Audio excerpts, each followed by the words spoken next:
Ikatatlo ng Hunyo taong kasalukuyan, dalawang buhay na naman ang nawala. Kinilala ang mga biktima ng anti-personnel landmine attack na sina Roel Lebico at Hersan Cabe, mga residente ng Barangay Quirino, Las Navas, Northern Samar. Sila ay parehong manggagawa sa kasalukuyang isinasagawa na construction ng Farm to Market Road ng Las Navas, Northern Samar. Ngunit sa kasamaang palad, sila ay namatay ng walang kalaban-laban sa hindi makatarungan na pag-atake ng mga teroristang grupo. Hindi maikakaila na isa na naman itong malinaw na ebidensya ng paglabag ng CPP-NPA-NDF sa international humanitarian law kung saan ang itinanim na anti-personnel landmine ay sinadyang nilaan para sa mga kasundaluhan na siyang kanilang kinikilalang kalaban. Ngunit ang kanilang napatay ay dalawang inosenteng sibilyan na hindi man lang binigyan pa ng pagkakataong mabuhay sapagkat sila pa ay nagtamo ng pamamaril sa mga teroristang grupo. Matatandaan rin na hindi ito ang kanilang unang pag-atake gamit ang anti-personnel landmine. Ikalabing-pito ng Abril taong 2019 nang namatay ang isang 10 taong gulang na bata na si Armando J. Raymond sa pagsabog ng anti-personnel mine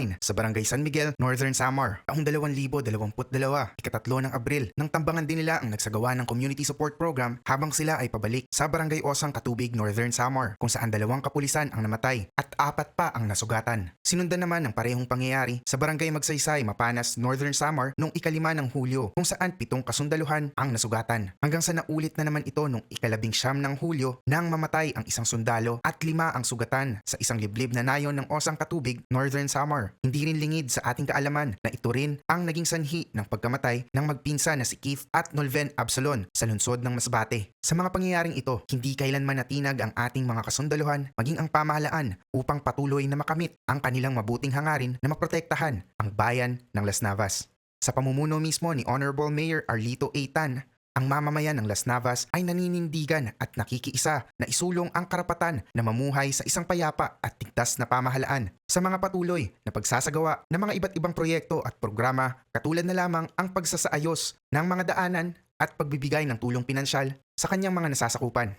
Hindi lamang rito nagkakaisa ang mga mamamayan ng Las Navas, kundi maging ang pagbibigay kaalaman sa mapanlinlang na adhikain ng CPP-NPA-NDF ay kanilang ibinabahagi upang hindi na malinlang at magpalinlang pa sa mga matatamis na salita ng teroristang grupo. Patuloy din ang pagsuporta at pagsiguro ni Lieutenant Colonel Jomar Buban ng 20th Infantry Battalion sa pagsasagawa ng mga mobile community support at sustainment programs para sa mga liblib na lugar ng kanilang nasasakupan upang sila ay hindi na maapektuhan pa sa hindi makatarungan at hindi makataong gawain ng CPP-NPA-NDF. Ayon pa mismo kay Lieutenant Colonel Buban, itong pangyayaring pag-atake ay isa na namang paglabag sa Ottawa Convention o Mine Ban Treaty kung saan ito ang kumbensyon sa pagbabawal ng paggamit ng stockpiling, produksyon at paglilipat ng mga anti-personnel landmines. Hanggang kailan matatapos ang mga masasamang aktibidad ng mga teroristang grupo? Paano nga ba mapapangalagaan ang seguridad ng mamamayan ng Las Navas laban sa teroristang CPP-NPA-NDF?